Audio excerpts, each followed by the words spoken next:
नमस्कार साथियों, स्वागत है आपका गौरव ज्ञान धारा यूट्यूब चैनल पर। ठीक है, जैसा कि आपको पता है कि कल जो था हमने जीवाणुओं के बारे में पढ़ा था। दो स्लाइड जो थी, अपने दो क्लासेज जो थी वो जीवाणुओं की थी, जिसमें पार्ट 1 और पार्ट 2 था। ठीक है, आज अपन जो पढ़ेंगे वो है वायरस। जैसा नाम से पता लग रहा है वायरस। ठीक है, नाम सुनते ही एक बार तो दिमाग में हिल जाता है, क्योंकि जैसे आपने देखा था 2019, 20 और जो 21 में जो कोरोना का जो काल रहा था, ठीक है, उसके अंदर इस छोटे से जीव ने पूरी दुनिया को हिला दिया था। ठीक है, तो उसी के बारे में अपन पढ़ेंगे कि वायरस क्या चीज है। ठीक है, कैसे उसमें जनन होता है, क्या क्या होता है, वो इसके बारे में अपन इस में क्लास के अंदर इसके बारे में विचार या देखेंगे। सबसे पहला, जैसा कि आप देख रहे हो कि आपको एक सुंदर सा डायग्राम मिल रहा है, ये वायरस है। ठीक है, इसके वायरस में आप देखोगे कि तो बाहर की तरफ आपको कुछ ये प्रोटीन के जो पार्ट मिलते हैं। ठीक है, ये पूरा कुछ एक में ये लिपिड के भी होते हैं। ठीक है, अंदर जो होता है इसका एक न्यूक्लियक प्रोटीन होता है, न्यूक्लियो प्रोटीन। ठीक है, जो आरएनए हो सकता है या डीएनए हो सकता है। इसके अंदर जो है वो आरएनए है। ये जो आपको जो धागे जैसी संरचनाएं दिख रही है अंदर की तरफ, ये जो है वो क्या है, न्यूक्लियो प्रोटीन है। फिर ये इसका एनवलप रहता है। ठीक है, सबसे पहले अगर बात करें तो डीएनए की खोज, ठीक है, एक वैज्ञानिक ने की थी, जिसका नाम जो है डायमेट्रियस इवानोविस्की। नाम याद रखना, इंपॉर्टेंट है।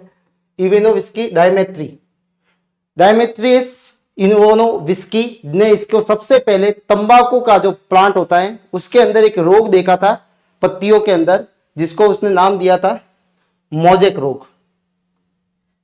और ये देखा किस में गया था, तंबाकू के अंदर। तंबाकू के अंदर टोबैको, ठीक है, मोजेक वायरस जो था या मोजेक रोग जो था उसके अंदर जो हुआ था, तो ये किसके कारण हुआ था, एक टीएमवी वायरस आता है। एक वायरस का नाम है टीएमवी, जिसको बोलते हैं अपन टोबैको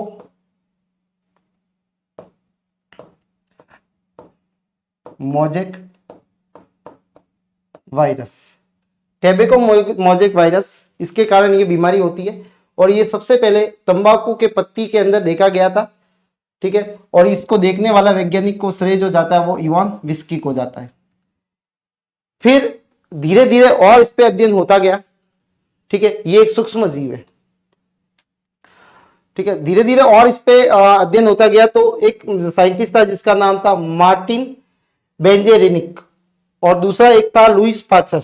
ठीक है, इन्होंने जो मार्टिन जो बेंजेरिक जो था, उन्होंने इसका नामकरण किया था। नाम जो वायरस जो शब्द दिया था, वायरस शब्द जो दिया था वो इन्होंने दिया था।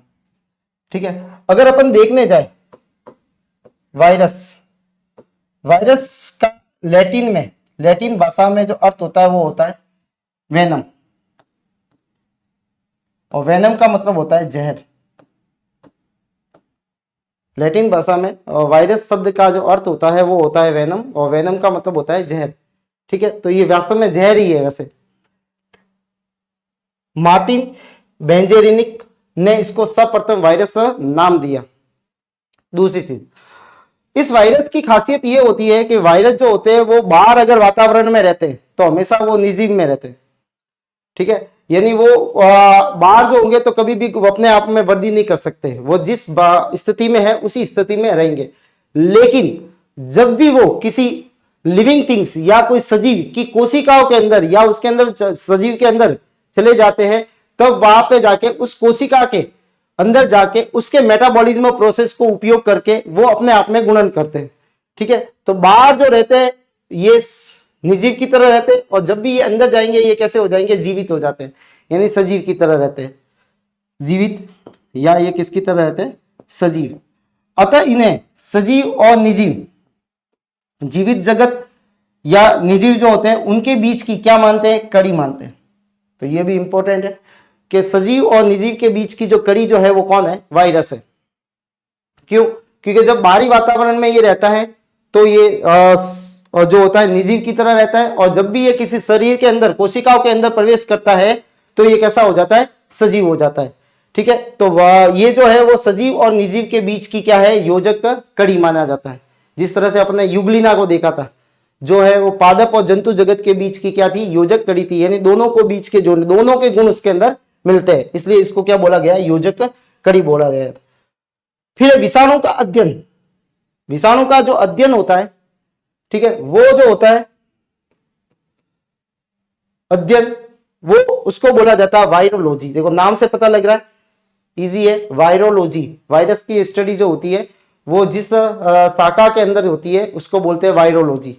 ठीक है, तो वायरोलॉजी जो होती है वो क्या है, एक वायरस की जो अध्ययन करने की शाखा जो है वो क्या है, वायरोलॉजी है। तो जब इसका स्ट्रक्चर अपन देखते हैं तो स्ट्रक्चर के अंदर बहुत सारी चीजें इसमें होती नहीं है, क्योंकि ये कैसा है, बिल्कुल एकदम आद्य होता है, बिल्कुल आद्य है। आद्य मतलब इनकम्प्लीट है पूरी तरह से। ठीक है, केवल और केवल कुछ ही चीजें इसके अंदर उपस्थित होती है, जिनके बारे में अपन अगली वाली जो स्लाइड जो है उसके अंदर अपन देखेंगे। तो इस स्लाइड के अंदर आपको याद रखने योग्य जो बातें हैं, एक तो सबसे पहला वायरस को खोज जो थी वो किसने की और किसमें की, तो इवान विस्की जो था उसने सबसे पहले इसको तंबाकू की पत्तियों के अंदर या तंबाकू के पौधे के अंदर इसको देखा गया था। इसको मोजेक जो था रोग बोला गया था। ठीक है, मोजेक रोग बोला गया था, और ये होता किससे, टीएमवी वायरस से। दूसरा है मार्टिन बेंजेरिक। मार्टिन बेंजेरेनिक जो था उसने क्या किया था, उन्होंने उसका वायरस जो नाम जो दिया था वो इन्होंने दिया था। नाम जो है वो किसने दिया था, मार्टिन बेंजेरिक ने दिया था। सजीव और निर्जीव के बीच की जो योजक कड़ी मानी जाती है वो क्या है, वायरस है। यानी ये सजीव को भी जोड़ता है और निर्जीव को भी जोड़ता है, क्योंकि दोनों के गुण इसके अंदर पाए जाते हैं। विषाणु का अध्ययन को क्या बोला जाएगा, वायरोलॉजी बोला जाता है। विषाणु के अध्ययन को क्या बोला जाता है, वायरोलॉजी बोला जाता है। ठीक है, तो इस स्लाइड के अंदर अपने पास में ये जो है सूचना जो है, सबसे पहले इवान विस्की, स्क्रीनशॉट ले लो।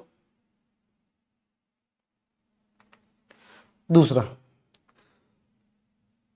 आप देखोगे लुईस पास्चर ने बोला इसको कि जो ये जो वायरस जो है वो एक कण की बाती है, कण होते हैं। सेम बात जो थी वो किसने बोली, बेंजेरेनिक जो अभी आया था, इन्होंने बोली कि ये भी किसकी बाती रहता है, ये कण की बाती रहता है। इसलिए इनको क्या बोला, जीवित तरल संक्रामक नाम दिया। जीवित तरल, ये तरल की तरह होते, तो इसको क्या नाम दिया, जीवित तरल संक्रामक नाम किसने दिया, बेंजेरिक और लुई पास्चर ने दिया था। दूसरी बात, एक साइंटिस्ट जो था जिसका नाम था WM स्टेनले। ये जो साइंटिस्ट जो थे हुए, वैज्ञानिक जो हुए, उन्होंने बताया कि अपन बाहरी वातावरण में जो वायरस जो होते हैं उनको अपन क्या कर सकते हैं, क्रिस्टल के रूप में एकत्रित कर सकते हैं, यानी बोतल में बंद करके अपन इसको रख सकते हैं क्रिस्टल के रूप में। ठीक है, क्यों, क्योंकि बाहरी वातावरण में ये कैसा रहता है, निर्जीव की तरह रहता है। लेकिन जैसे ही ये किसी सजीव के अंदर प्रवेश कर जाता है तो उसके उपापचय तंत्र का उपयोग करके ये क्या करता है, अपने आप को क्या करता है, रेप्लिकेट करता है, यानी अपने आप को अपने गुणन करता है, मल्टीप्लाई करता है। तो WM स्टेनले ने सबसे पहले क्या किया था कि इनको क्या किया जा सकता है, क्रिस्टलीकृत किया जा सकता है। तो किसने बताया कि क्रिस्टलीकृत इसको किया जा सकता है, तो स्टेनले ने बताया। ठीक है, और वो भी किस में बताया था, तंबाकू मोजेक वायरस में। इसको देख के इन्होंने बताया था कि इनको क्या किया जा सकता है, क्रिस्टल में बदला जा सकता है। विषाणु, विषाणु की खासियत तो पहली चीज अत्यधिक सूक्ष्म होते हैं। कैसे होते हैं ये, अत्यधिक सूक्ष्म होते हैं, सूक्ष्म जीव है बहुत। दूसरा, ये कैसे होते हैं, अकोशिकीय संक्रामककारी कण है।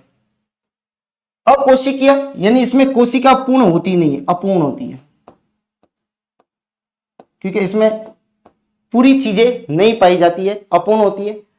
ठीक है, इसलिए इसको अकोशिकीय बोला, पूरी कोशिका नहीं होती है क्योंकि बहुत छोटा होता है इसके अंदर।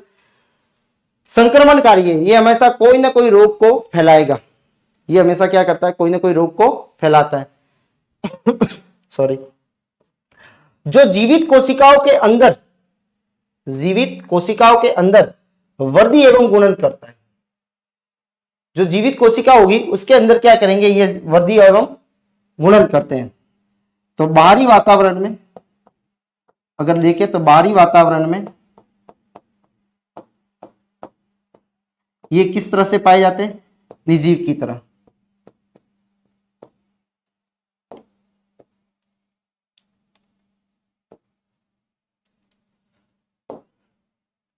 बाहरी वातावरण में किस तरह से पाए जाते हैं, निर्जीव की तरह। लेकिन कोशिकाओं के अंदर, कोशिकाओं के अंदर ये कैसे हो जाते हैं, सजीव हो जाते हैं। ठीक है, उन कोशिकाओं को होस्ट या मेजबान कोशिका कहते हैं। कोशिका कहते हैं, इनको होस्ट बोलेंगे या फिर मेजबान कोशिका बोलेंगे, जिनके अंदर ये जाते हैं। कोशिका के अंदर ये सजीव हो जाते हैं, बाहरी वातावरण में कैसे रहते हैं, ये निर्जीव रहते हैं। तो सीधी सी बात है, इनको गुणन करने के लिए किसी लिविंग थिंग्स की जरूरत पड़ती है, यानी कोई सजीव कोशिका होगी उसकी जरूरत पड़ेगी। तो ध्यान रखना कि बाहर ये कैसे रहते हैं, निर्जीव रहते हैं, और अंदर की तरफ कैसे होते हैं, ये सजीव हो जाते हैं जब कोशिका के अंदर जाते हैं। तो इसकी संरचना काफी सरल होती है, एकदम सिंपल होती है, क्योंकि ज्यादा मटेरियल इसके अंदर मिलता नहीं है। फिर भी ये विभिन्न प्रकार के रोगों को फैला सकता है। देखो, एक छोटा सा है जो बहुत ही सूक्ष्म जीव है, जिसको आंखों से अपन देख नहीं सकते, लेकिन आप देख रहे होंगे कि इसने पूरे विश्व को पूरा हिला दिया था, जैसे कोरोना वायरस ने। तो यहाँ पे भी देखो, ये विभिन्न प्रकार के रोग फैलाता है। दूसरी चीज, जो वायरस जनित रोग होते हैं उनके जो इलाज जो होता है वो बहुत कम होता है। ठीक है, यानी उनकी एंटीबायोटिक जो वगैरह जो बनती है वो बहुत कम बनती है। तो ये विभिन्न प्रकार के रोगों का कारण बन सकता है। तो सबसे पहले इसके अंदर के कणों को रूप में किसने बोला, इसको कण के रूप में लुईस पास्चर ने। बेंजेरिक ने इसको क्या बोला कि ये जीवित तरल संक्रामक नाम है इसका, इसको जीवित तरल संक्रामक बोला क्योंकि ये बीमारियां फैलाता है। ठीक है, स्टेनले ने क्या बोला कि इसको क्या कर सकते हैं अपन, क्रिस्टल के रूप में इनको एकत्रित कर सकते हैं। ठीक है, और उन्होंने किया भी था। किसका किया था, तंबाकू मोजेक वायरस को क्या किया था, क्रिस्टल के रूप में एकत्रित किया था। फिर ये बहुत ही अति सूक्ष्म होते हैं, अकोशिकीय होते हैं, संक्रमणकारी होते हैं। संक्रमणकारी कण है, यानी ये जैसे ही जाएंगे शरीर के अंदर तो ये क्या फैलाएंगे, रोग फैलाते हैं, संक्रमण कर देते हैं उस पर। ठीक है, ये कोशिकाओं को अंदर जाके उसको क्या करते हैं, अपने आप को गुणन करते हैं। गुणन करके फिर उसको कोशिका को जो क्या कर जाते हैं, फट जाती है। गुणन करने के बाद जब उसकी संख्या जब कोशिका के अंदर बढ़ जाती है तो कोशिका का जो परिमाप जो होता है वो धीरे धीरे बढ़ जाता है, और बढ़ने के बाद में कोशिका एक अंतिम स्थिति में आके क्या हो जाती है, फट जाती है। और इसमें से जो वायरस जो होते हैं वो बाहर निकल जाते हैं और दूसरी कोशिकाओं को जाकर वापस क्या करेंगे, वो इन्फेक्ट करते हैं, संक्रमित कर देते हैं। इसमें वृद्धि और गुणन होता है। ये अंदर जाके क्या करते हैं, वृद्धि करते हैं और गुणन करते हैं। ठीक है, गुणन यानी अपनी संख्या को क्या करेंगे, ये बढ़ाएंगे। ठीक है, ये काफी सरल होती है इनकी संरचना, बिल्कुल, क्योंकि बहुत ही कम मात्रा में इसके अंदर बहुत सारे जो ऑर्गेनेल्स वगैरह बिल्कुल ये तो होते भी नहीं है, कोशिकांग वगैरह जो है वो उसमें होते भी नहीं है। ठीक है, तो ये सिंपल स्ट्रक्चर होता है इसका। कैसा होता है, सिंपल स्ट्रक्चर होता है। ये पैथोजिन की तरह काम करते हैं। मोस्ट ऑफ कैसे होते हैं, पैथोजिन होते हैं। पैथोजिन का मतलब होता है जिससे रोग फैलता है, वो क्या कहलाते हैं, पैथोजिन, यानी रोग कारक है। ये कैसे होते हैं, रोग कारक होते हैं। ठीक है, तो देख लो एक बार इसको।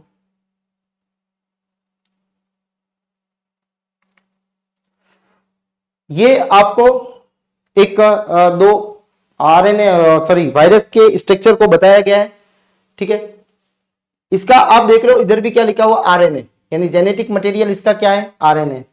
ठीक है, ये जो है इसका नाम है बैक्टीरियोफेज। बैक्टीरियोफेज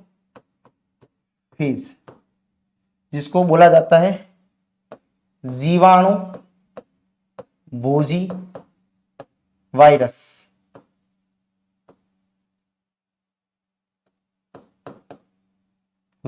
वायरस, जीवाणु भोजी। अच्छा, कई बार जैसे पूछा जा सकता है कि बैक्टीरियोफेज क्या है, तो कंफ्यूजन नहीं होना है। बैक्टीरियोफेज आ रहा है इसका मतलब ये बैक्टीरिया नहीं है, बैक्टीरियोफेज का मतलब ये वायरस है। क्यों, क्योंकि इस वायरस जो होता है ये बैक्टीरिया को भी इंफेक्ट करता है, उसको भी संक्रमित कर देता है। तो बैक्टीरियोफेज जो होता है ये क्या कर लेता है, इसको बैक्टीरिया को भी क्या कर सकता है, इन्फेक्ट कर सकता है। ठीक है, इसलिए इसको क्या बोला गया है, बैक्टीरियोफेज बोला गया है। फिर आगे देखेंगे विषाणु के मुख्यतः दो भाग होते हैं। आप अगर देखने जाएंगे तो दो भाग होते हैं, दो भाग विषाणु के दो भाग होते हैं। पहला जो होता है इसमें जो चीज होती है वो होती है न्यूक्लिक एसिड। क्या होती है, न्यूक्लिक एसिड। ठीक है, तो न्यूक्लिक एसिड जो है वो आनुवंशिक पदार्थ के अंदर आप डीएनए हो सकता है जिसको बोलेंगे डीऑक्सी राइबो न्यूक्लिक एसिड। ठीक है, आनुवंशिक पदार्थ या तो डीएनए हो सकता है या क्या हो सकता है, आरएनए हो सकता है जिसको बोलते हैं अपन राइबो न्यूक्लिक एसिड। ठीक है, मैंने आपको पहले भी बताया था इसका कि डीऑक्सी इसलिए बोला जाता है क्योंकि इसमें जो पेंटो राइबो शुगर जो मिलती है, ठीक है, उस पे ऑक्सीजन की क्या होती है, डेफिशिएंसी होती है, यानी कमी होती है, इसलिए ये शब्द आया है डीऑक्सी। इसमें नहीं आया क्योंकि इसमें डेफिशिएंसी नहीं होती है, ये राइबो न्यूक्लिक एसिड है।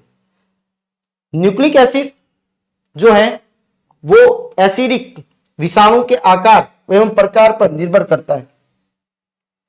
जो न्यूक्लिक एसिड जो होता है विषाणु के आकार व प्रकार पर निर्भर करता है कि कौन से टाइप का उसका आकार होगा।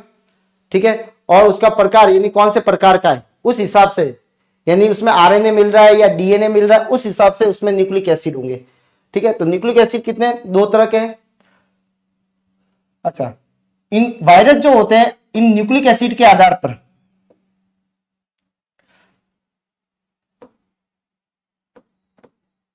न्यूक्लिक एसिड के आधार पर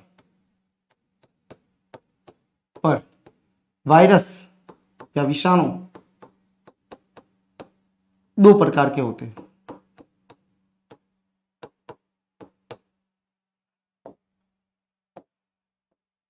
कितने प्रकार के होते हैं, दो। पहला एक जो होता है वो होता है डीऑक्सी वायरस। ठीक है, और दूसरा जो होता है जिसको बोला जाता है राइबो वायरस। तो कितने तरह के हुए, दो तरह के हुए, डीऑक्सी वायरस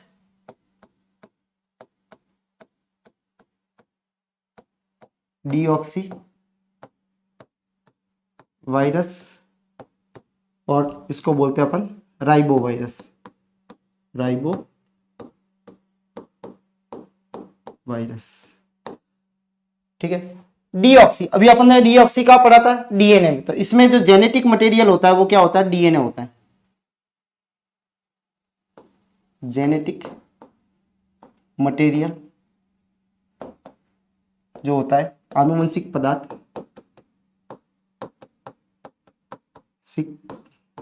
पदार्थ क्या होता है, डीएनए होता है। ठीक है, इसमें आनुवंशिक पदार्थ राइबो न्यूक्लिक एसिड अभी आया था, तो क्या था, आरएनए। आनुवंशिक पदार्थ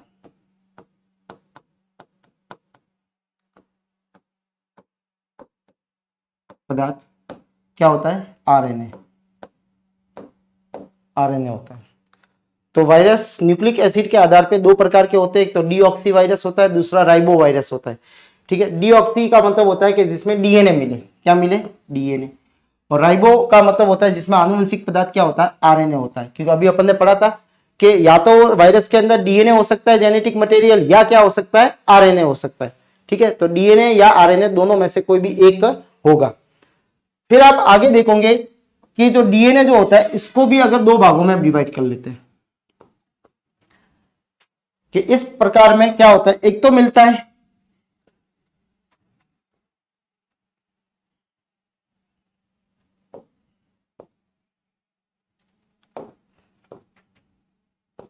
डीएस डीएनए, वो एक होता है एसएस डीएनए। एसएस डीएनए का मतलब क्या है, जैसे ये डीएनए, डीएनए इस तरह से दिखता है कुछ, ये कैसा है, डबल स्टैंड, इसको बोला जाएगा, डीएस का मतलब होता है डबल स्ट्रैंड डीएनए, यानी इसमें दो स्टैंड मिलेंगे अपने को। एसएस का मतलब होता है जो सिंगल स्टैंड चलता है।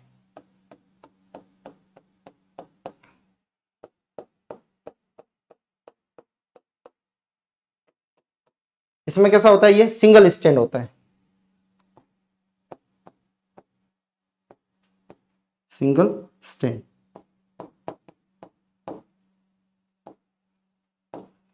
इसमें एकल रज्जुक,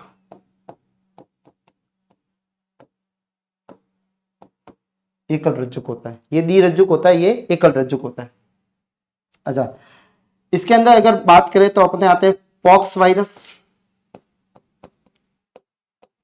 ठीक है। दूसरा आता है तो कॉलीफ्लावर मोजेक वायरस, ठीक है। और एक आता है हर्पीज, ठीक है। तो ये इसके एग्जाम्पल है, इजी का मतलब है एग्जाम्पल। इसमें अगर देखें तो सिंगल स्टैंड डीएनए में आता है एक तो कॉली फेज 5174 और एक आता है M13 फेज, ये बैक्टीरियोफेज के वायरस है। ये दोनों किसके हैं, बैक्टीरियोफेज के वायरस है, बैक्टीरियोफेज के वायरस है, जीवाणुभोजी है, बैक्टीरियोफेज के वायरस है, जीवाणुभोजी वायरस है, ठीक है। तो दो तरह के होते हैं, डीएस मतलब डबल स्टैंड वाला, एसएस सिंगल स्टैंड वाला। एक ही रज्जुक मिलेगा, इसमें डबल रज्जुक मिलेगा, ठीक है। Pox virus, cauliflower mosaic virus और हर्पीज वायरस सिंगल स्टैंड में है, कॉलीफेज 174 सॉरी और M13 फेज, ठीक है। ये दोनों क्या है, बैक्टीरियोफेज है। फिर होता है एमआरएनए। एमआरएनए जो है ये भी वही है, एक तो होता है डीएसआरएनए, ठीक है, और एक होता है एसएसआरएनए, वही DS double stand, double stand होता है, और ये कैसा होता है, सिंगल स्टैंड होता है। ये कैसा है, सिंगल स्टैंड, ठीक है। डबल स्टैंड में आप एग्जांपल जो है इसके, एक तो है रियो वायरस है, और अपन ले सकते हैं वुंड ट्यूमर है, ट्यूमर, ठीक है। और एसएस में बहुत सारे, एक तो रेट्रो वायरस आते हैं, रेट्रो वायरस तो आगे नाम आएंगे, ठीक है। एक आता है टीएमवी वायरस, टीएमवी वायरस, ठीक है, ये भी नाम आता है। तो ये वायरस जो है वो single stand RNA.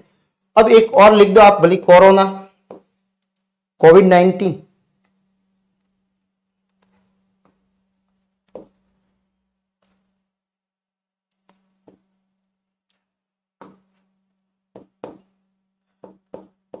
Corona virus वो भी इसी का ही पार्ट था, ठीक है।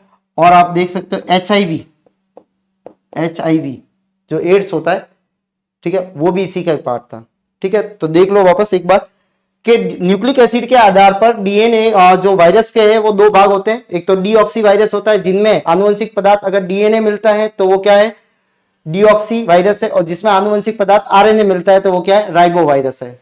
डीऑक्सी वायरस को भी दो भाग है, डीएस, ठीक है। तो जैसे एग्जांपल में कॉलीफ्लावर ये आ गया कि ये कौन से टाइप का वायरस है, तो डीऑक्सी वायरस है। अच्छा, कैसा इसमें स्टैंड मिलता है, कि एसएस स्टैंड मिलता है, सिंगल स्टैंड होता है इसके अंदर। फिर अगर डबल स्टैंड की बात करें कि दो स्टैंड, तो ये सेम होगा, और इसमें भी ये सेम है, आप कर सकते हो कि डबल स्टैंड का मतलब क्या होगा, इस तरह से चलेगा, ये आरएनए भी डबल स्टैंड होता है इसके अंदर,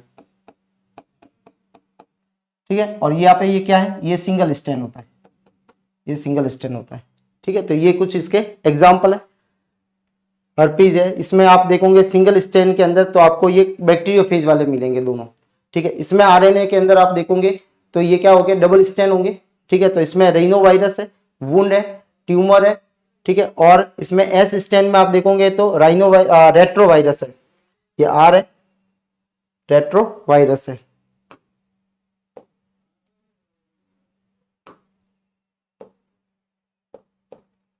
रेट्रोवायरस, ठीक है। रेट्रोवायरस होता है, टीएमवी वायरस है, तंबाकू मोजेक वायरस, ठीक है, और कोरोना, कोरोना वायरस है, ठीक है, और एचआईवी वायरस है। तो ये इसके हैं, ठीक है, स्क्रीनशॉट लीजिए।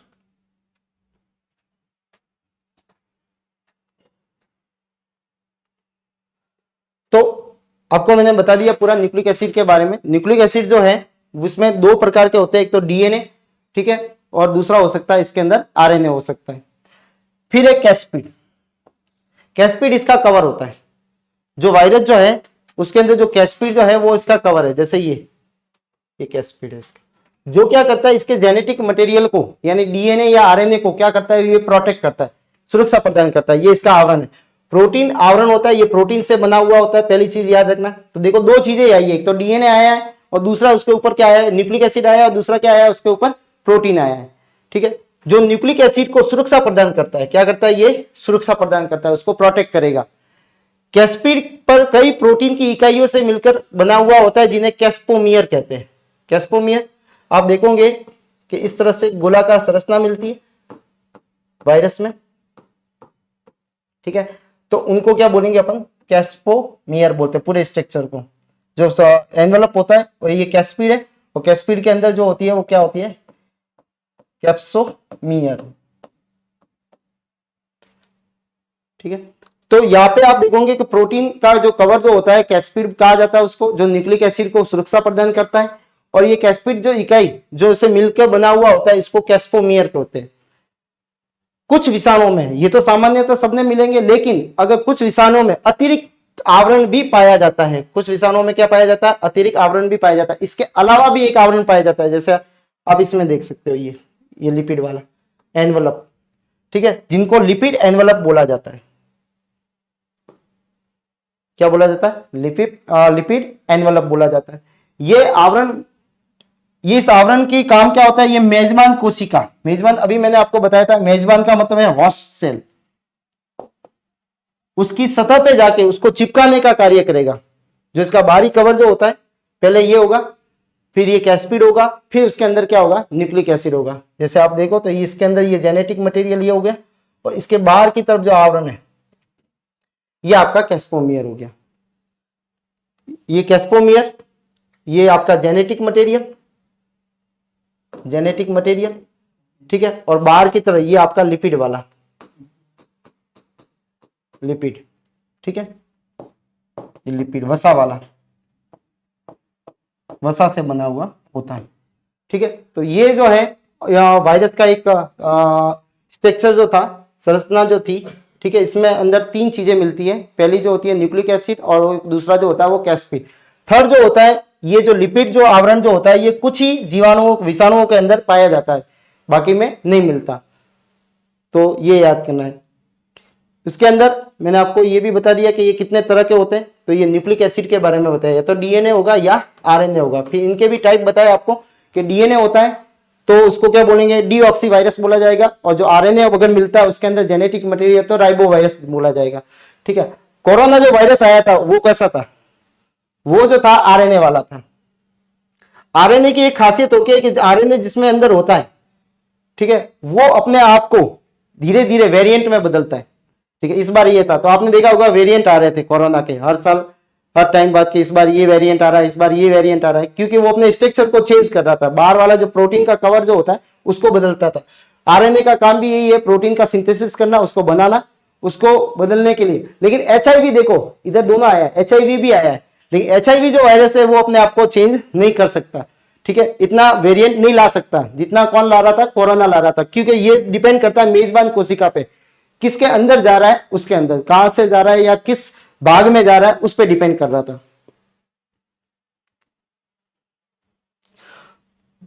वायरस जो है वो सजीव भी हो सकते हैं और निर्जीव भी हो सकते हैं। जब बाहरी वातावरण में मिलते हैं तो ये सजीव होते हैं, लेकिन जैसे ही किसी कोशिका के अंदर ये प्रवेश कर जाते हैं तो ये किस में बदल जाते हैं, सजीव में बदल जाते हैं। तो वायरस की निर्जीव होने के लक्षण क्या है और सजीव होने के क्या लक्षण है, ठीक है। कमेंट वाले में भी ये क्वेश्चन आते हैं, जैसे सपोज मान लो ये 4 आगे 1 इसमें से दे दिया, कौन सा गलत कथन है, तो सबसे पहले अपन देखने जाएंगे कि ये स्वतंत्र रूप से वृद्धि या प्रजनन नहीं कर सकते। स्वतंत्र रूप से अगर बाहर ये मिलेंगे तो मैंने पहले ही बोला था कि किस अवस्था में मिलते हैं, निर्जीव में मिलते हैं। आप इसके क्रिस्टल भी बना सकते हो, इसलिए ये बाहर कभी भी वृद्धि नहीं कर सकते। इनको वृद्धि करने के लिए किसी सजीव कोशिका की जरूरत पड़ती है। दूसरी चीज, इनके पास में खुद का कोई उपचयन अपचयन, इनको बोलते हैं मेटाबॉलिज्म, मेटाबॉलिक प्रोसेस नहीं होता, खुद का मेटाबॉलिक प्रोसेस नहीं है। उपापचय तंत्र इसका अभाव होता है, इसमें कोई खुद का उपापचय तंत्र इसके अंदर नहीं होता, ठीक है। इसलिए ये कोई भी पदार्थों को अकेले बाहर जो होगा तो नहीं बना सकता और नहीं उसको तोड़ सकता है। विषाणु को क्या कर सकते हैं अपन, क्रिस्टलीकृत भी कर सकते हैं, यानी इसके क्रिस्टल को भी इकट्ठा कर सकते हैं। ये सजीवों की खासियत नहीं होती है। तो ये तीनों गुण ये बता रहे हैं कि जो वायरस जो होता है वो कैसा होता है, निर्जीव होता है। लेकिन वायरस जो होता है वो सजीवों के भी लक्षण उसके अंदर पाए जाते हैं। कब, जब वो किसी कोशिका के अंदर क्या करेगा, जाएगा। तो सबसे पहली चीज का अंदर यही है कि इसके अंदर आनुवंशिक पदार्थ पाया जाता है। पहला क्या है कि इसके अंदर क्या पाया जाता है, आनुवंशिक पदार्थ। अब आनुवंशिक पदार्थ अभी बताया आपको क्या हो सकता है, या तो वो डीएनए हो सकता है या आरएनए हो सकता है। और डीएनए आरएनए ये दोनों क्या कर सकते हैं, किसी सेल को एक भाग से दो भागों में बदल सकते हैं। इनमें क्षमता होती है कि डीएनए क्या बनाएगा, प्रोटीन बनाएगा, ठीक है। और आरएनए, पहले डीएनए जो होता है वो आरएनए बनाता है, आरएनए प्रोटीन बनाता है। इसको बोला जाता है ट्रांसक्रिप्शन या उसको अनुलेखन बोला जाता है। और जो आरएनए से जो प्रोटीन बनता है उसको बोला जाता है अनुवाद। तो डीएनए सबसे पहले क्या बनाता है, आरएनए बनाता है, एमआरएनए, और एमआरएनए क्या बनाता है, प्रोटीन बनाता है। इसको बोलते हैं ट्रांसलेशन, जिसको बोला जाता है अनुवाद, ठीक है। और इसको बोलते हैं ट्रांसक्रिप्शन, जिसको बोला जाता है अनुलेखन। तो डीएनए पहले आरएनए बनाएगा, आरएनए से क्या बनेगा, प्रोटीन बनेगा, ठीक है। अगर लेकिन किसी वायरस के अंदर आरएनए ही है तो वो पहले क्या बनाएगा, डीएनए बनाएगा, और फिर ये प्रोसेस चलता है, ठीक है। दूसरा, प्रजनन करते हैं, और प्रजनन की विधि जो होती है वो इनकी कौन सी होती है, गुणन द्वारा। प्रजनन विधि जो होती है वो क्या होती है, गुणन होती है। यानी ये अपने आप को मल्टीप्लाई करता है, ठीक है। किसी भी जीवित कोशिका के अंदर प्रतिकृति मतलब कॉपियां बनाएंगे, कॉपीज बनेगी इसकी, बनाकर अपनी संख्या को क्या करते हैं, ये बढ़ाते हैं। अच्छा, उत्परिवर्तन, इसमें उत्परिवर्तन करने की क्षमता होती है। जैसे अभी बताया था मैंने आपको, प्रोटीन जैसे अलग अलग तरह के प्रोटीन बना लेते हैं। इसमें क्रोमोजोम की तरह, इसमें क्रोमोजोम तो होता ही नहीं है। उत्परिवर्तन क्रोमोसोम की तरह उत्परिवर्तन की क्षमता होती है,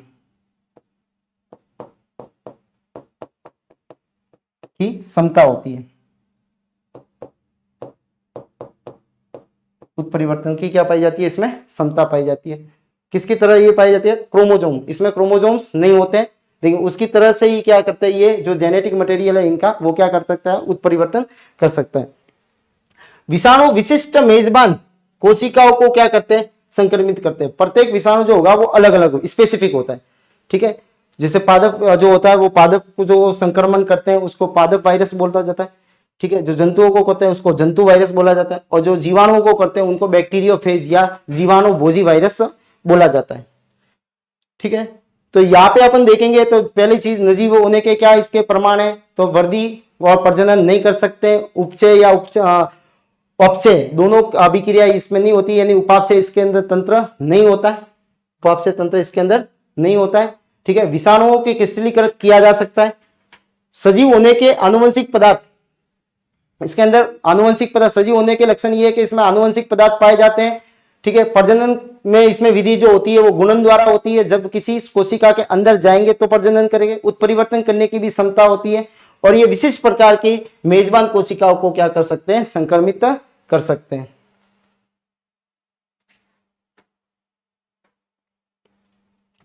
तो ये थे अपने सजीव और निर्जीव के होने के लक्षण।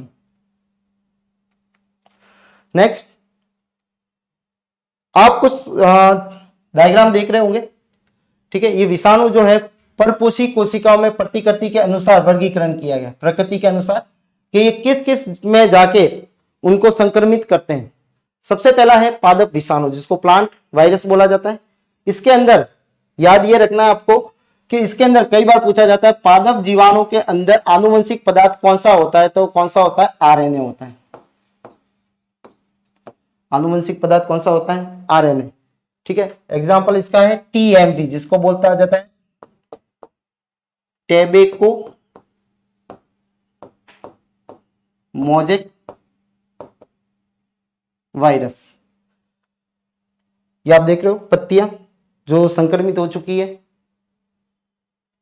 दूसरा जंतु विषाणु या जंतु वायरस, जिसको बोलेंगे अपन एनिमल वायरस।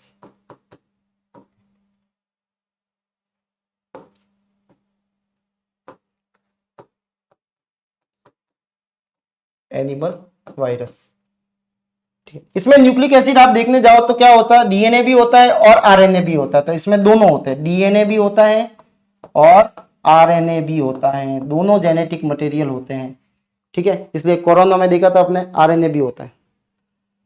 इसके अंदर जो होने वाले जो रोग जो है वो इन्फ्लुएंजा, फ्लू जिनको बोला जाता है, फ्लू जो रोग जो होते हैं वो इसके कारण होते हैं। मप्पस जो है वो इसके एग्जाम्पल हैं। ये आपको देखो डायग्राम जो दिख रहा है, ये इस तरह से दिखेंगे अपने को, ये वायरस। थर्ड जो है वो बैक्टीरियोफेज है। बैक्टीरियोफेज को जीवाणु भोजी वायरस भी कहा जाता है या विषाणु भी कहा जाता है, ठीक है। इसको बोला जाता है बैक्टीरियोफेज,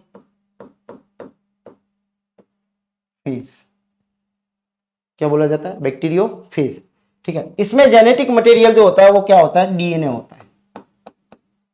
जेनेटिक मटेरियल इसका कौन सा होता है, डीएनए होता है। ये केवल जीवाणुओं को ही संक्रमित करते हैं, दूसरों को ये नहीं करते, इसलिए इनको जीवाणु भोजी बोला जाता है। ये डायग्राम है आप देख रहे हो, इसका जो ये भाग जो इसको कैस्पिड बोला जाता है, ये हेड में आता है। फिर इसका आता है ये कॉलर, ये आती है इसकी सीट, और ये आता है इसका बेसल प्लेट्स जो होती है ये, और इसकी जो टेल जो होती है, ये टेल ये बैक्टीरियाओं पे जाके इसको चिपकाएगी, ठीक है। फिर इसमें से जो अंदर जो जेनेटिक मटेरियल है वो यहां से होता हुआ इसके अंदर प्रवेश करेगा, ठीक है। और इसका जो ये बाहरी कवच जो है वो बाहर ही रह जाता है, ये प्रोटीन से बना हुआ होता है, जैसे कि अपन ने पढ़ा, कैस्पिड जिसे बोला जाता है। तो 3 तरह के वायरस है, ठीक है। जो जीवाणु जो विषाणु जो है पादप को संक्रमित करते हैं वो पादप वायरस जो है वो प्लांट वायरस है। पादप विषाणु, जंतु विषाणु और बैक्टीरियोफेज, ठीक है। जो जंतु को करते हैं वो जंतु विषाणु है या एनिमल वायरस है, और जो जीवाणु बैक्टीरिया को करते हैं या जीवाणु को संक्रमित करते हैं वो कौन से, बैक्टीरियोफेज वायरस है। यानी ये 3 तरह के वायरस है। पादप में जेनेटिक मटेरियल क्या होता है, आरएनए, जंतुओं में दोनों, और बैक्टीरियोफेज में डीएनए। तो देखो आरएनए केवल एक में है और इन दोनों में, ठीक है। और इसमें जो है वो क्या है, डीएनए, ठीक है। तो ये जो है आरएनए याद रखना अपने को, इसमें आपको दोनों है, डीएनए जंतु एडवांस है इसलिए दोनों होते हैं, और यहाँ पे क्या है, केवल डीएनए है। नेक्स्ट, एक और कण की खोज हुई थी जिसको बोला जाता है वायरॉइड।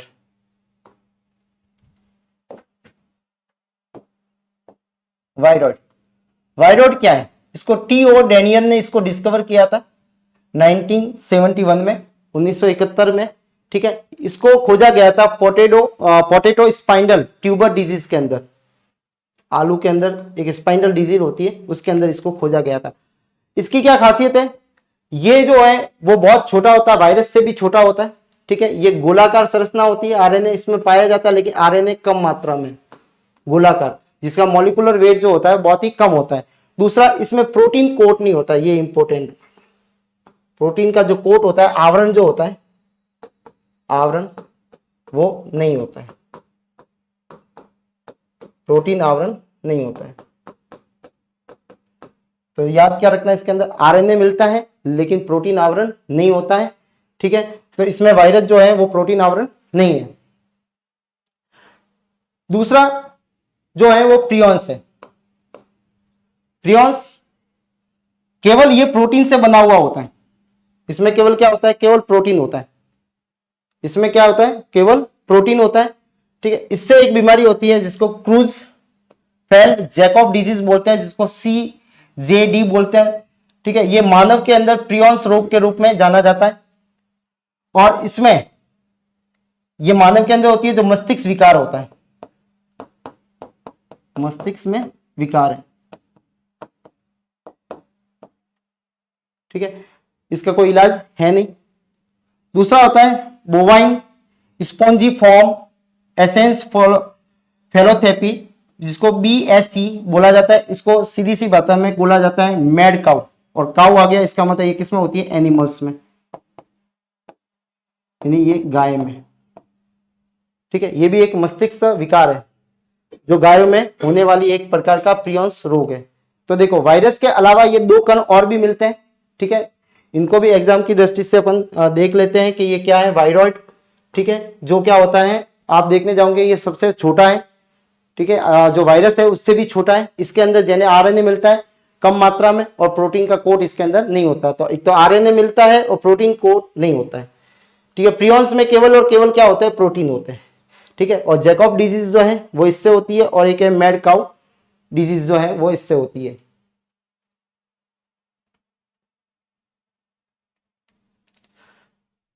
अब विषाणुओं के लाभ क्या है, विषाणु से होने वाले लाभ। अच्छा, विषाणु लाभकारी भी होते हैं। ठीक है, लेकिन ज्यादातर जो विषाणु हैं वो कैसे होंगे, हानिकारक होते हैं।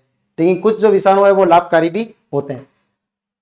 एडिनो वायरस, इसको जीन थेरेपी में यूज किया जाता है। जीन थेरेपी के अंदर अपन देखेंगे कि इसमें जीन को, जो जेनेटिक इंजीनियरिंग होती है, जीन अभियांत्रिकी होती है, उसके अंदर क्या किया जाता है, जीनों का आदान प्रदान किया जाता है, रिकॉम्बिनेशन डीएनए बनाए जाते हैं, रिकॉम्बिनेंट डीएनए बनाया जाता है। तो इसके लिए क्या करेंगे, जीन को ट्रांसफर की जाती है। ठीक है, जैसे अपन ने कल जो जीवाणु के अंदर पढ़ा था बीटी कॉटन के बारे में। ठीक है, तो उसी तरह से इसमें भी क्या है, जीन को ट्रांसफर कराने में वायरस को भी उपयोग में लिया जाता है।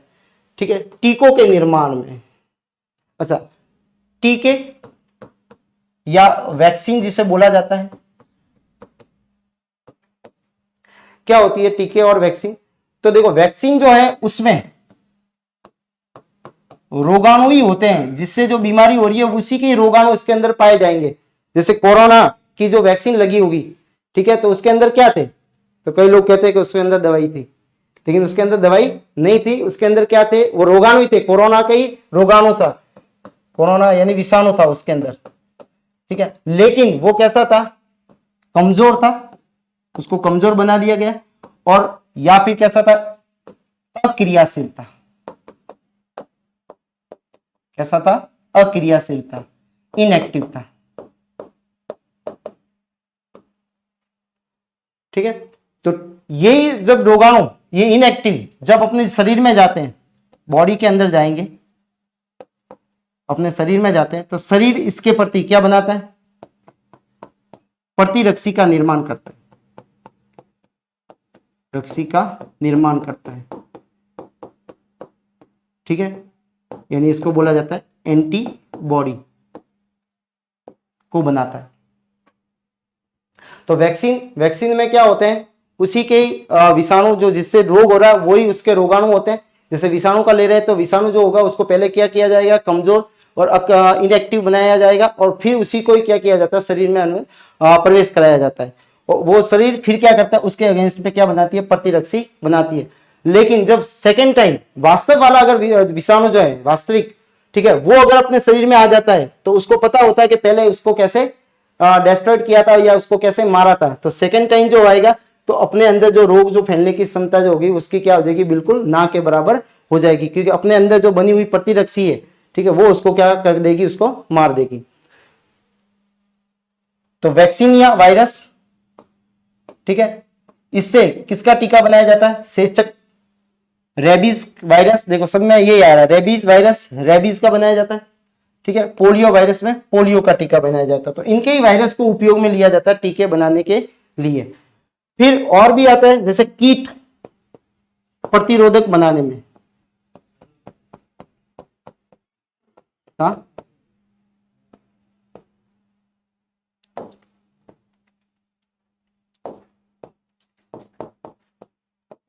ठीक है, कुछ वायरस जो होते हैं वो क्या करते हैं, कीटों को संक्रमित करेंगे, कीटों को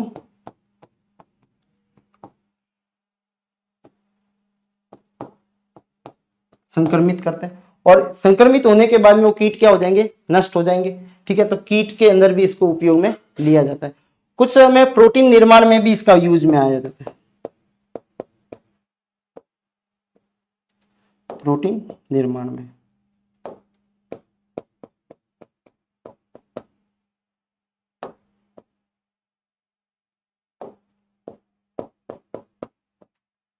प्रोटीन निर्माण में, प्रोटीन निर्माण में भी इसका उपयोग आता है। तो ये विषाणुओं के क्या है, कुछ उपयोग है। तो सबसे पहला अच्छा जो उपयोग है वो क्या है, टीकों को बनाने में। जो वैक्सीन बनते हैं, जैसे कोरोना का जो वैक्सीन बना वो भी इसी के बेस पे बना, दूसरे जितने भी वैक्सीन बनते हैं वो भी इसी के बेस पे बनते हैं।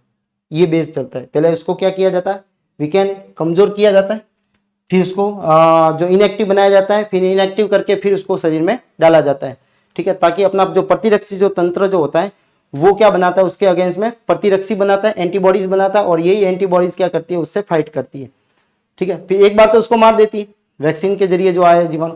सेकेंड टाइम अगर वास्तविक वाला अंदर आ जाता है, क्योंकि ये तो डेड है, ठीक है, वास्तविक वाला आ जाता है तो क्या होगा, वो धीरे धीरे जो अपने जो प्रतिरक्षी है वो मेमोरी बेस पे होती है।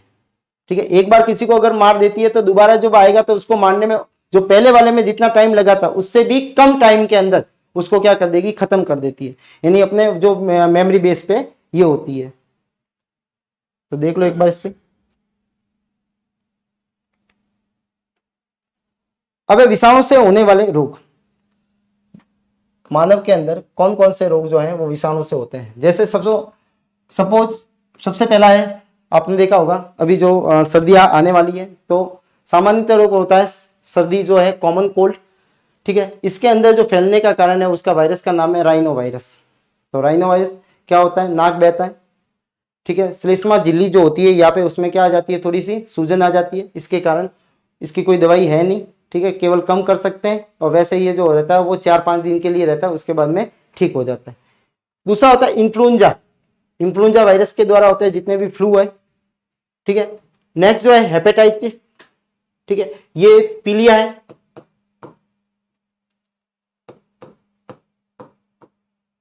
हेपेटाइटिस ये सबसे पहले संक्रमण किसको करता है, यकृत को।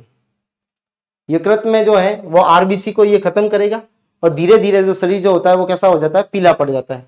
ठीक है, ये हेपेटाइटिस वायरस ये भी अलग अलग टाइप के होते हैं, A B C D E के कारण इसके लक्षणों में पीलिया, थकान, बुखार, पेट दर्द शामिल है।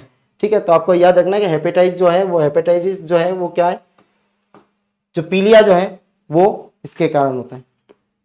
सेचक, ये स्मॉल पॉक्स है, ये सामान्य है। सेचक एक गंभीर बीमारी है, संक्रामक बीमारी है, जो किससे होती है, वेरियोला वायरस के कारण होती है।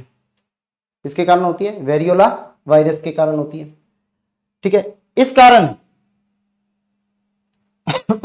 वेरियोला वायरस याद करना है इसमें, वेरियोला वायरस, इसमें बुखार, शरीर में दर्द, त्वचा में छाले। ठीक है, और सेचक जो होती है वो उसमें क्या हो जाते हैं, शरीर पे फोड़े बन जाते हैं। ठीक है, छोटे छोटे। इसके लिए सबसे पहले सेचक के टीके का आविष्कार एक अंग्रेज चिकित्सक ने किया था जिसका नाम था एडवर्ड जेनर। तो सबसे पहले टीके का आविष्कार जो किया था वो कौन था, एडवर्ड जेनर था। ठीक है, इसको इम्यूनोलॉजी का पिता भी कहा जाता है, father of immunology, father of immunology भी इसको कहा जाता है, एडवर्ड जेनर को। तो ये इंपॉर्टेंट बात है। ठीक है, इम्यूनोलॉजी के पिता किसको बोला गया है, एडवर्ड जेनर को बोला गया है। सेचक जो है वो स्मॉल पॉक्स है। ठीक है, और इसी में क्या लिए होंगे बताओ, इसी के वैक्सीन बनाया, इसने टीके का आविष्कार किया, तो क्या लिया होगा, इसी का ही क्या वो लिया होगा, वायरस लिया होगा, उसको इनएक्टिव किया होगा। ठीक है, और फिर उसको किसी पर्सन के अंदर डाल दिया होगा।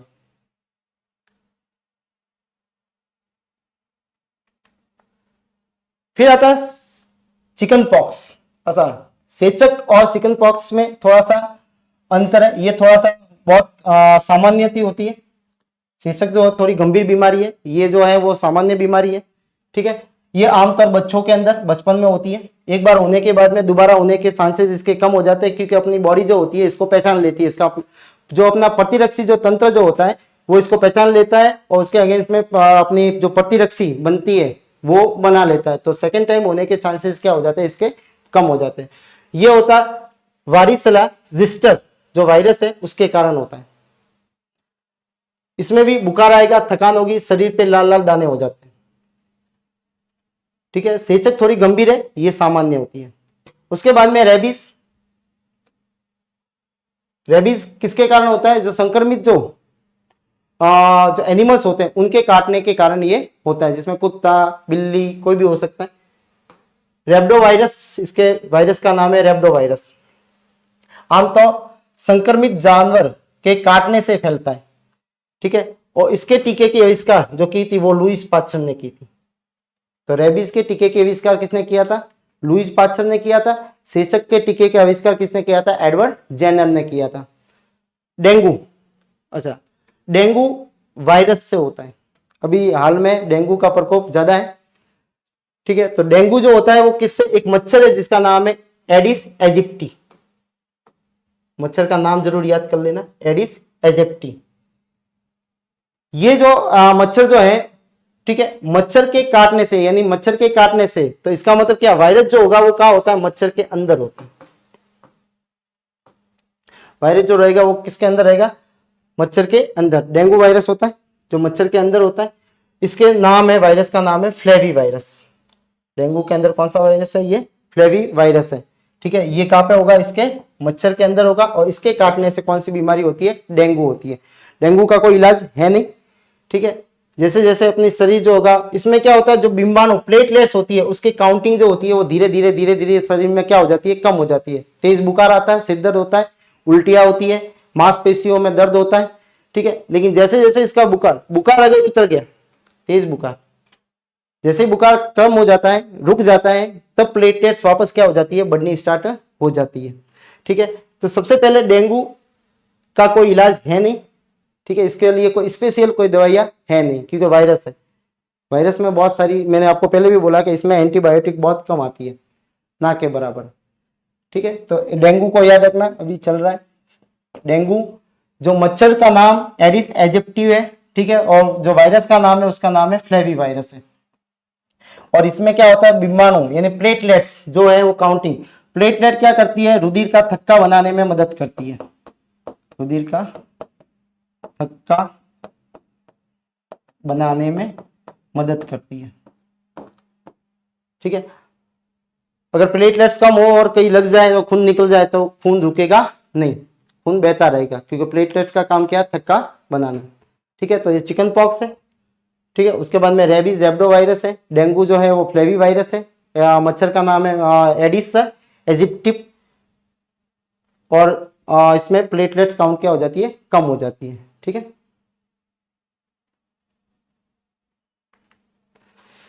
अब आता है ads.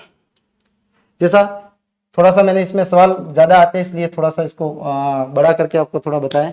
Ads acquired immuno deficiency syndrome बोला जाता है। एक्वायर्ड का मतलब होता है जो अर्जित करते हैं अपन, अर्जित, जो अपना इम्यूनि सिस्टम जो है, प्रतिरोधक क्षमता जो है, जो अपने अर्जित की हुई है, इम्यूनिटी सिस्टम यानी प्रतिरक्षा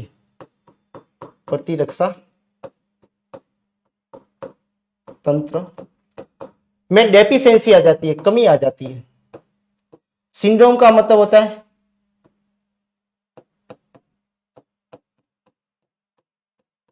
रोगों के लक्षणों से, यानी सिंड्रोम क्या होता है, लक्षण होते हैं, एक लक्षण नहीं होते, बहुत सारे होते हैं, जिसके कारण क्या हो जाती है इसके अंदर एक्वायर्ड इम्यूनो डेफिशिएंसी सिंड्रोम। जो अर्जित की हुई जो अपने पास में इम्यूनिटी सिस्टम है, यानी जो प्रतिरक्षी तंत्र है, उसके अंदर क्या आ जाती है, कमी आ जाती है। कमी किसके आ जाती है, सिंड्रोम के कारण। सिंड्रोम का मतलब होता है ग्रुप ऑफ सिम्टम्स, ठीक है, ग्रुप ऑफ सिम्टम्स यानी लक्षणों का क्या होता है, एक समूह होता है। अच्छा, समूह क्या बोलते हैं, ये एक प्रकार की कोई बीमारी नहीं है। एड्स जो है वो एक प्रकार की कोई बीमारी नहीं है। क्यों? क्योंकि इसमें बहुत सारी बीमारियों का घर बन जाता है। क्यों? क्योंकि अपने जो शरीर जो होता है वो जब इनसे लड़ता है, जीवा जो भी रोगाणु जो रोग आते हैं अपने अंदर, ठीक है, रोगाणु जो अंदर अपने अंदर आते हैं, अपना प्रतिरक्षी तंत्र जो होता है वो उससे लड़ता है, और लड़ने के बाद में, ठीक है, अब लड़ने की जो कोशिश जो रहती है वो प्रतिरक्षी तंत्र की होती है। लेकिन अगर ये प्रतिरक्षा तंत्र ही कम हो जाए, ठीक है, तो अपन कोई भी बीमारियों से लड़ नहीं पाएंगे। तो इसलिए जो होता है, जैसे कोई बुखार आ गया तो बुखार लंबे समय तक रहेगा, पीलिया हो गया तो वो भी लंबे समय तक रहेगा, निमोनिया हो गया तो वो भी लंबे समय तक रहेगा, क्योंकि लड़ने की क्षमता अपने शरीर की क्या हो जाती है, बिल्कुल खत्म हो जाती है, और व्यक्ति की 3-4 साल के अंदर बाद में मौत हो जाती है। ठीक है, इसका प्रकोप ऐसा नहीं है कि आज HIV जैसे गया तो 2-3 दिन बाद व्यक्ति मर जाएगा, नहीं, हो सकता है वो 5 साल जिए, ठीक है, उससे भी ज्यादा जी सकता है, डिपेंड करता है उसकी इम्यूनिटी कितनी चल रही है। HIV ये वायरस से होता है जिसका नाम है HIV। HIV अभी अपन ने डिस्क्राइब किया तो मैं वहां पे भी बताया था, HIV रेट्रो वायरस है, यानी जेनेटिक मटेरियल इसमें क्या होगा, RNA, वो भी कौन सा होगा, सिंगल स्ट्रैंड। कौन सा होगा, सिंगल स्ट्रैंड RNA होगा। रेट्रो वायरस एक प्रकार का RNA वायरस है। रेट्रो आते ही समझ जाना कि जिसमें RNA होगा, ठीक है। अच्छा, ये जो है वो किसको इन्फेक्ट करता है, ये जो करता है वो टी कोशिका को, टी लिम्फोसाइट को करता है।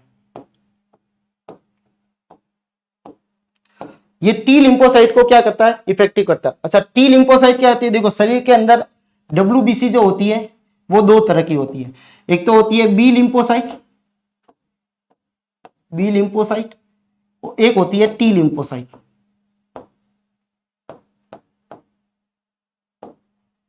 बी लिम्फोसाइट और टी लिम्फोसाइट, ठीक है। तो बी लिम्फोसाइट जो होती है इसका काम जो होता है वो होता है एंटीबॉडीज को बनाना, प्रतिरक्षी को बनाना। टी लिम्फोसाइट का काम, बी लिम्फोसाइट का काम क्या, प्रतिरक्षी को बनाना। टी लिम्फोसाइट में क्या करता है, वो इसमें मदद करता है, ये मदद करता है। अच्छा, जैसे हलवाई है, जैसे हलवाई को अपन ने खाना दे दिया बनाने के लिए, तो हलवाई अकेला नहीं बना सकता, ठीक है, उसको क्या चाहिए, हेल्पर की जरूरत चाहिए। अगर हेल्पर नहीं आएंगे तो वो खाना भी नहीं बना पाएगा। तो सेम ऐसा ही है यहाँ पे टी लिम्फो जो बी लिम्फोसाइट है वो तो क्या बनाती है, प्रतिरक्षी बनाती है, और टी उसमें मदद करती है। अगर मदद करने वाला नहीं होगा तो क्या हो जाएगा, प्रतिरक्षी का निर्माण नहीं होगा, और प्रतिरक्षी का निर्माण नहीं होगा तो अपना जो प्रतिरक्षी जो तंत्र जो है, इम्यूनिटी सिस्टम जो है वो धीरे धीरे धीरे धीरे डाउन हो जाएगा।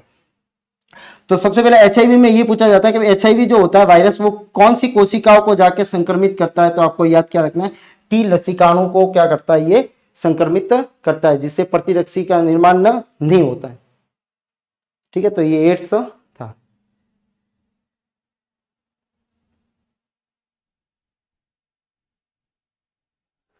अच्छा, इसके टेस्ट भी होते हैं, कई बार पूछे भी जाते हैं। एक होता है एलिसा टेस्ट होता है, जिसको बोलेंगे एंजाइम लिंकेज इनसॉर्बेंट एसे, ठीक है। इस टेस्ट में क्या किया जाता है, HIV के एड्स का परीक्षण किया जाता है। HIV के ब्लड लेते हैं, उसके अंदर ये इसका परीक्षण किया जाता है। फिर एक और टेस्ट होता है जिसका नाम है वेस्टर्न ब्लॉट टेस्ट। ये परीक्षण HIV टेस्ट होने के बाद में किया जाता है, ठीक है। ये सबसे सटीक होता है, सबसे सटीक परीक्षण है HIV का पता लगाना हो, क्योंकि ये क्या HIV के प्रोटीन की पहचान करता है। देखो, अपने बॉडी के अंदर ऐसे कोई टेस्ट नहीं है जो वायरस को पहचान सके, ठीक है। तो उसमें क्या करते हैं, अपनी बॉडी जो एंटीबॉडीज बनाती है उसके आधार पे पता लगाया जाता है कि अपना शरीर में अंदर कौन सा जो भी जीवाणु है जो अंदर, या विषाणु है जो अपने अंदर आया है। PCR टेस्ट होता है, पॉलीमर चेन रिएक्शन जो होती है ये वाला। इस टेस्ट में HIV वायरस में जेनेटिक मटेरियल की संख्या की मटेरियल जो RNA है या DNA है, इसमें तो RNA ही है, RNA की खोज की जाती है कि भाई वो है कि नहीं, अगर मिल जाता है तो वो पॉजिटिव आ जाता है। तो ये 3 तरह के टेस्ट है। एलिसा नॉर्मल टेस्ट है, उसके बाद में वेस्ट ब्लॉटिंग टेस्ट है, ये सटीक टेस्ट है, ध्यान रखना, ठीक है, जिसके बारे में अपने को ये बताता है कि वास्तव में वो HIV पॉजिटिव है या नहीं है, ठीक है। तो ये 3 तरह के टेस्ट है, एलिसा, वेस्टर्न ब्लॉट टेस्ट है, और PCR है, पॉलीमर चेन रिएक्शन।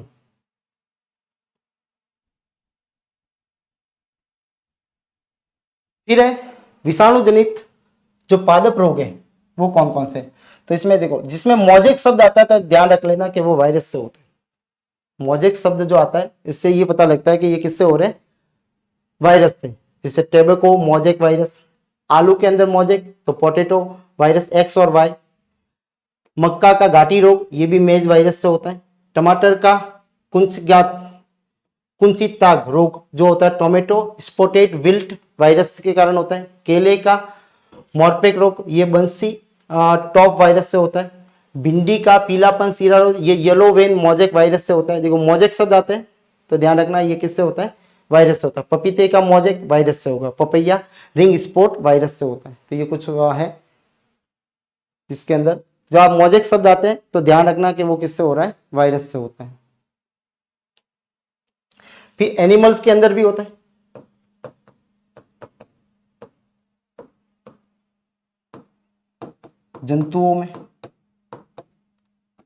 जंतुओं में जैसे गाय भैंस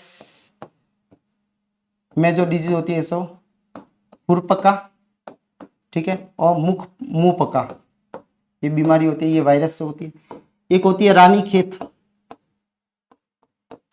जो मुर्गियों में होती है, ठीक है। एक होता है हर्पीज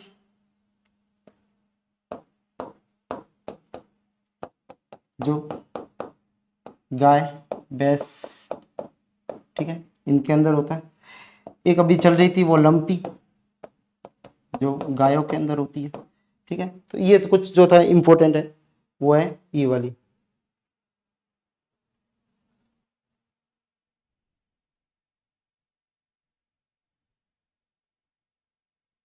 तो एक बार वापस देख लेते हैं स्लाइड को।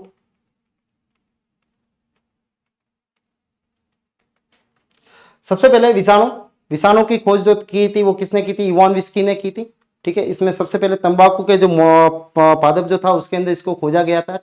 इसके अंदर जो वायरस का नाम जाता है वो टीएमबी था, ठीक है। नाम इसको मार्टिन बेंजेरिनिक ने दिया था। ये सजीव और निर्जीव के बीच की योजक कड़ी है क्योंकि इसमें सजीवों के और निर्जीवों के दोनों गुण पाए जाते हैं। उसके बाद में ये विषाणु के अध्ययन को वायरोलॉजी कहा जाता है। विषाणु का जो अध्ययन होगा उसको क्या बोला जाएगा, वायरोलॉजी कहा जाता है। फिर लुईस पास्चर और बेंजेनिक इन दोनों ने बताया था कि ये जीवित तरल संक्रामक है, यानी ये हमेशा क्या करता है, संक्रामक डिजीज को फैलाता है। फिर स्टैनली ने इसको ऐसा बताया कि ये जो है बाहरी वातावरण में अपन क्या बना सकते हैं, इसके वायरस के क्रिस्टल बना सकते हैं, यानी इसको बोतल में बंद करके भी रख सकते हैं, ठीक है। और इसने किसके किया था, तंबाकू मोजेक का वायरस का किया था, ठीक है। ये अति सूक्ष्म होते हैं, अकोशिकीय होते हैं, संक्रामक होते हैं, ठीक है। वृद्धि और ये और गुणन किसी सजीव कोशिकाओं के अंदर ये करेंगे। इनकी संरचना काफी सरल होती है और विभिन्न प्रकार के ये क्या करते हैं, रोग फैलाते हैं, ठीक है। बाहरी जब वातावरण में रहेंगे तो निर्जीव रहते हैं, किसी कोशिका के अंदर कैसे हो जाते हैं, कैसे हो जाते हैं, ये सजीव हो जाते हैं। और ये मोस्ट ऑफ कैसे होते हैं, पैथोजिन होते हैं, ठीक है। और जो मेजबान जिसके अंदर जाते हैं उसको होस्ट सेल बोला जाता है या मेजबान कोशिका बोला जाता है। फिर इसकी संरचना देखी जाए तो इसमें 3 तरह के सब्सटेंस मिलते हैं। सबसे पहला जो होता है वो न्यूक्लिक एसिड, वो आरएनए हो सकता है, डीएनए हो सकता है, दोनों में से, ठीक है। और इसका आकार जो होगा वो डिपेंड करेगा कि वो कौन से टाइप का वायरस है। कैस्पिड जो होता है इसके ऊपर जो आवरण जो होता है जो प्रोटीन से बना हुआ होता है, जो क्या करता है, जो न्यूक्लिक एसिड होते हैं उनको क्या करता है, ये सुरक्षा प्रदान करता है, ठीक है। इनकी इकाई जो होती है उसको कैस्पोमियर बोला गया है। कुछ जो अतिरिक्त जो होता है, अतिरिक्त आवरण भी मिलता है जिसको बोलते हैं लिप्ड एनवेलप होता है, लिपिड का बना हुआ होता है, जो मेजबान कोशिका पे क्या करेगा, उसको चिपकाने का काम करेगा। जो लिपिड वाला जो बाहरी आवरण होता है वो उसको क्या करेगा, चिपकाने का काम करता है। फिर मैंने आपको ये भी बताया था डीऑक्सी वायरस होता है, राइबो वायरस होता है, ठीक है। इसमें जेनेटिक आरएनए होता है, डबल स्टैंड भी हो सकता है, सिंगल स्टैंड भी हो सकता है। जैसे पॉक्स वायरस है, कॉलीफ्लावर मोजेक वायरस है, हर्पीज है, ठीक है। इनमें डबल स्टैंड होता है। सिंगल स्टैंड में ये कॉलीफ्लावर 5, 174 एंड M30 फेज, ठीक है, ये जो होते हैं ये सिंगल स्टैंड होते हैं। उसके बाद में आनुवंशिक पदार्थ जो होता है वो आरएनए अगर जिसमें होता है उसको राइबो वायरस बोला जाता है, इंपॉर्टेंट राइबो वायरस, ठीक है। जिसमें डीएस डबल स्टैंड आरएनए भी होता है और सिंगल स्टैंड आरएनए भी होता है, ठीक है। जो रियो वायरस है, वुंड ट्यूमर है, उनके अंदर ये मिलता है। और उसके बाद में जो SS RNA single stand RNA वाला, जिसमें रेट्रो वायरस आते हैं, ठीक है, जो अभी भी आए थे वापस, टीएमवी आता है, कोरोना वायरस आता है और एचआईवी वायरस आता है। फिर सजीव होने के लक्षण क्या है कि वृद्धि प्रजनन बाहर नहीं कर सकते, इनमें मेटाबॉलिज्म तंत्र नहीं पाया जाता और इसमें क्रिस्टल के रूप में ये पाए जाते हैं। ठीक है। सजीव होने के निर्जीव होने के लक्षण है, सजीव होने के ये लक्षण है कि आनुवंशिक पदार्थ डीएनए या आरएनए पाया जाता है, जो खासियत होती है सजीवों की। ठीक है, क्योंकि ये इसके कारण ही अपनी क्या करते हैं, कॉपी करते हैं। डीएनए पहले क्या बनाएगा, आरएनए बनाएगा, आरएनए क्या बनाएगा, प्रोटीन बनाएगा। डीएनए से आरएनए बनता है उसको अनुलेखन कहा जाता है, जो आरएनए से प्रोटीन बनता है उसको अनुवाद कहा जाता है, और ये जब वापस चलता है तो इसको रिवर्स ट्रांसक्रिप्शन कहा जाता है। प्रजनन करते हैं, ठीक है, प्रजनन करते हैं, लेकिन किसके अंदर, सजीव कोशिका के अंदर। इसमें भी क्रोमोसोम के तरह उत्परिवर्तन करने की क्या पाई जाती है, क्षमता पाई जाती है। यानी ये भी क्या कर सकते हैं, उत्परिवर्तन कर सकते हैं, लेकिन इसके अंदर क्रोमोसोम्स नहीं होता है, याद रखना। विषाणु मेजबान कोशिकाओं को क्या करते हैं, ये संक्रमित करते हैं, यानी विशेष प्रकार की, जैसे पादप वायरस है तो पादप को करेगा, जंतु है तो जंतु वायरस तो जंतु को करेगा, और बैक्टीरियोफेज है तो वो उसमें करेगा। ये पादप वायरस है, जंतु वायरस। अच्छा, पादप वायरस के अंदर जेनेटिक मटेरियल क्या होता है, आरएनए। जंतु वायरस में आरएनए और डीएनए, और जो बैक्टीरियोफेज जीवाणु भोजी वायरस है उसके अंदर क्या होता है, डीएनए होता है। फिर है वायरॉइड, जो वायरस से भी छोटा होता है, छोटा कण है जिसके अंदर आरएनए होता है और क्या होता है, प्रोटीन का कोट नहीं होता है। उसके बाद में ये प्रियन जो होते हैं ये प्रोटीन के ही बने हुए होते हैं। ठीक है, तो इसमें जैकब डिजीज जो है, आम रोग जो उसको मस्तिष्क विकार होता है, ये इसके कारण होता है। ठीक है, उसके बाद में ये जो मैड काउ डिजीज जो है ये किस में होते हैं, गायों के अंदर होती है, ये भी मस्तिष्क का विकार है। फिर टीके बनाने में एडिनो वायरस, वैक्सीनो वायरस, ठीक है, जिसमें सेशक का टीका बनाया जाता है, एडिनो वायरस जिसमें जीन थेरेपी में और टीकों के निर्माण में इसका उपयोग किया जाता है, रेबीज वायरस जिसमें रेबीज के टीके का, पोलियो वायरस में पोलियो का, कीट प्रतिरोधक क्षमता भी होती है, प्रोटीन। अच्छा, बैक्टीरियोफेज की एक खासियत होती है, बैक्टीरियोफेज क्या करता है, जो पानी के अंदर जो बैक्टीरिया जो होते हैं उनको मारता है, इसलिए पानी के अंदर अगर बैक्टीरियोफेज वायरस है तो वो क्या करेगा, पानी को शुद्ध बना के रखेगा। टीके जैसे बताए थे आपने, रोगाणु विषाणु को क्या किया जाता है, कमजोर अक्रियशील किया जाता है, इनएक्टिव बनाया जाता है, फिर शरीर में इसको डाला जाता है, तो और फिर क्या करती है, शरीर अपनी प्रतिरक्षा तंत्र इसको प्रतिरक्षी बना के उसको क्या करती है, नष्ट करती है। फिर सामान्य जो होता है वो राइनो वायरस से होता है, इन्फ्लुएंजा जो होता है इन्फ्लुएंजा वायरस से होता है, हेपेटाइटिस जो होता है वो हेपेटाइटिस जो वायरस जो होता है उसके कारण होता है, जो ABCDE और ये हो सकता है।